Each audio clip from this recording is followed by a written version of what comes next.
Muchas veces cuando escuchamos la palabra política, pensamos inmediatamente en partidos, elecciones, discursos, corrupción, promesas incumplidas o figuras públicas que generan confianza o rechazo. Y es comprensible, claro, la política institucional muchas veces decepciona, cansa e incluso produce desconfianza. Sin embargo, reducir la política únicamente a los gobiernos, los partidos o los políticos profesionales sería una visión demasiado limitada. Bienvenidos a este espacio de reflexión. Hoy vamos a hablar de una pregunta que parece sencilla, pero que en realidad toca una parte profunda de nuestra vida en la sociedad. Sería, ¿qué significa creer en la política? Cuando decimos creer en la política, no es necesariamente que estemos hablando que confiamos ciegamente en un partido, en un candidato o en una institución. Más bien, estamos preguntándonos algo más profundo. ¿Tiene la política un valor esencial en nuestra existencia como seres humanos? ¿Es simplemente un mecanismo para obtener y conservar poder o es también la base que hace posible nuestra convivencia? Para responder a esto, podemos volver a una idea clásica de Aristóteles. En su obra La Política, Aristóteles afirma que el ser humano es un animal político. Esa frase no significa simplemente que a los seres humanos nos guste hablar de elecciones o discutir sobre gobiernos. No, significa algo mucho más profundo, que nuestra naturaleza se desarrolla plenamente en comunidad. El ser humano no nace hecho para vivir completamente aislado. Desde que nacemos dependemos de otros, claramente, de una familia, de una lengua, de unas normas, de una cultura, de formas de cooperación. Incluso nuestra identidad se construye en relación con los demás. Aprendemos a hablar porque otros nos hablan. Aprendemos a convivir porque otros nos enseñan límites, acuerdos y responsabilidades. En ese sentido, la política no aparece solamente cuando hay elecciones. Aparece desde el momento en que los seres humanos deben organizar su vida en común. Pero aquí hay que hacer una aclaración importante. La política no es solamente armonía, no es simplemente llevarnos bien. La política también existe porque tenemos conflictos, intereses distintos, desacuerdos y visiones diferentes sobre lo que consideramos justo y bueno. Precisamente por eso necesitamos reglas, instituciones, diálogos y acuerdos. Si todos pensáramos igual, quizá la política no sería tan necesaria, pero como somos distintos, la política se vuelve indispensable. Creer en la política, entonces, es creer que los conflictos humanos no tienen que resolverse únicamente por la fuerza, la imposición o la violencia. Es creer que podemos discutir, negociar, proponer, corregir y construir reglas compartidas. Es aceptar que vivimos juntos y que se exige más que buenas intenciones, se exige organización, responsabilidad y participación. Un ejemplo sencillo, que está en algo tan cotidiano como esperar nuestro turno en una fila.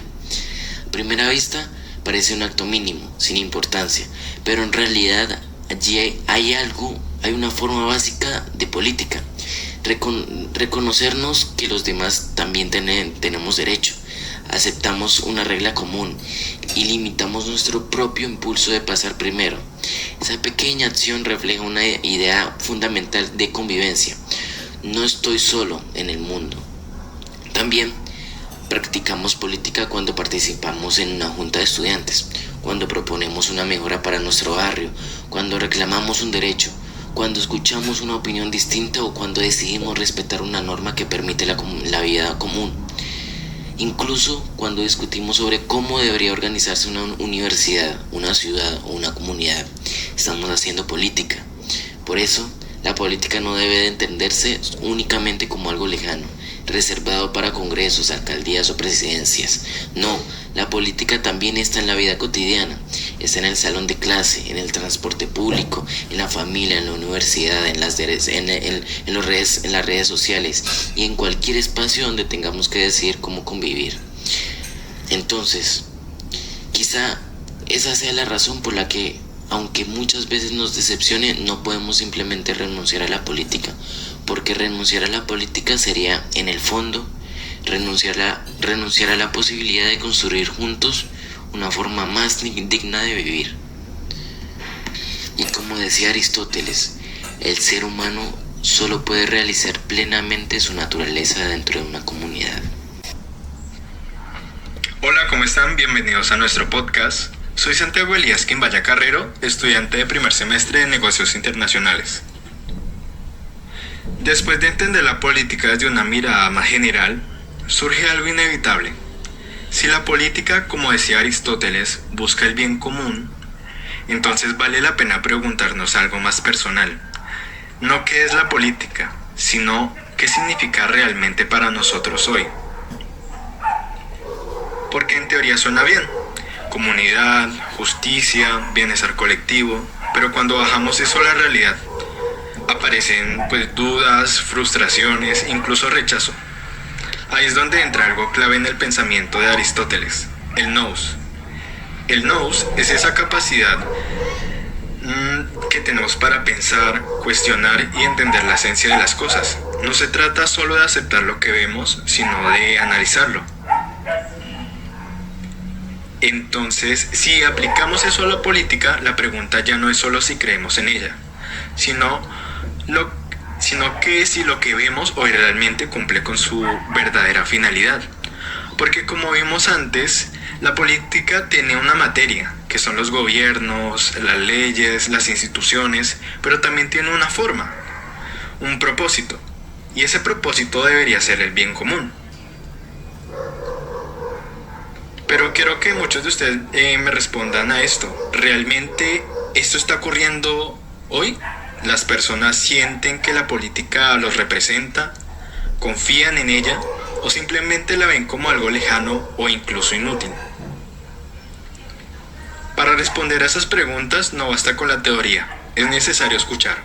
Escuchar a quienes viven la política desde su propia experiencia, desde su realidad cotidiana, desde lo que sienten y piensan. Por eso, a continuación vamos a explorar dos diferentes perspectivas. Por un lado, la visión de una persona común que ha vivido la política a lo largo del tiempo. Y por otro lado, la mirada de los jóvenes, que representan el presente y el futuro de la sociedad.